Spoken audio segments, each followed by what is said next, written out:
So on my big walking baits, whether it's a small walking bait like that or up to the saltwater spook, this is kind of in between. It's a dogma. It's kind of like your vixen size bait, you know, your big walking bait.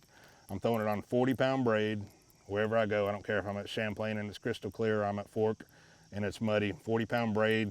That's for a couple reasons. You can throw it really far with 40-pound braid. I mean, I like to make long casts with the walking bait. There's no stretch when I get out there. If I hook them, you saw at Fork, I caught some of those fish just, I don't even know how far out, as far as I can cast. And I can throw this one a long ways with this setup. You know, you have no stretch with that braid and you can hook those fish instantly, you know, smallmouth, largemouth. That's the deal for me, is the 40-pound braid on this bait.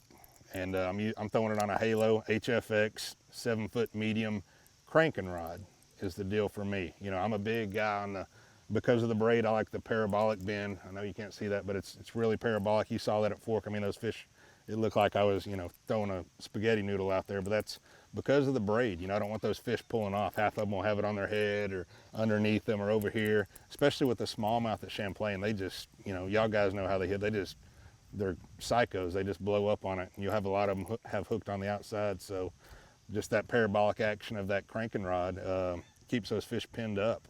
So that's a huge deal for me, is the 40-pound braid and that 7-foot medium cranking rod. It's really light. You know, I can throw the bait a long ways, but at the same time, as long as I have those fish hooked and pinned up, they're not going to come off 90% of the time, you know. So I think that was a big deal for me, was not throwing too heavy of a rod from Fork to Champlain. It doesn't matter. It's all the same at the end of the day. You know, I'm proud of that setup. You know, I think I hook more fish and get them in the boat than a lot of other people do throwing too heavy of a rod. Some of the other guys at Fork were throwing like 7.3 mediums because they were throwing big topwaters and catching big fish. And in their mind, they were thinking, man, I got to have a little bit bigger rod to keep those fish. No, you don't. You hook them and reel them in. You know, it's not rocket science, you know, and you're not dragging them through grass or anything. And even if you do, that braid's going to rip it through there. Another thing to think about it is your color on your baits. And I'm as simple as you can get.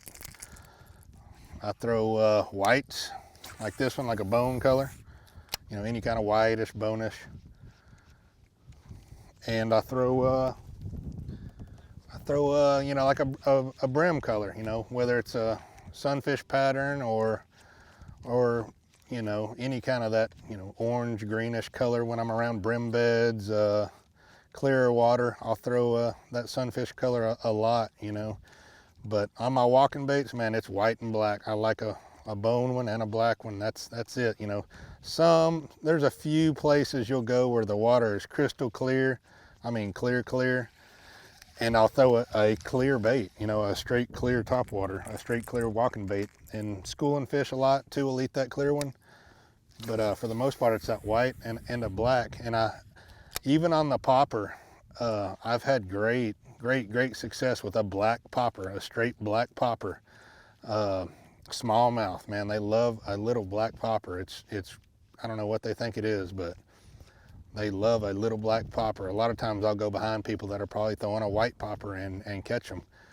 And I've seen it on lakes with rock, with a lot of riprap. You get that really dark colored rock, that black algae, kind of blackish green algae on them. And I think it just, the brim or the crawfish, whatever is in there, are kind of black. And I've had really good days on lakes all over the country, you know, Texas, Oklahoma, Ozarks to New York with a little black popper around that riprap. And I'll throw a big black walking bait too, up north, especially when it gets cloudy. For the smallmouth, like at Champlain, I like a black walking bait too. But 99.9% of the time, this bone dogma is in my hand. You know, whatever brand you prefer. Keep it simple. And the information Bass University provides isn't your basic run-of-the-mill fishing video. This is specific information from A to Z to help you learn, get to the water, and become a better angler quickly.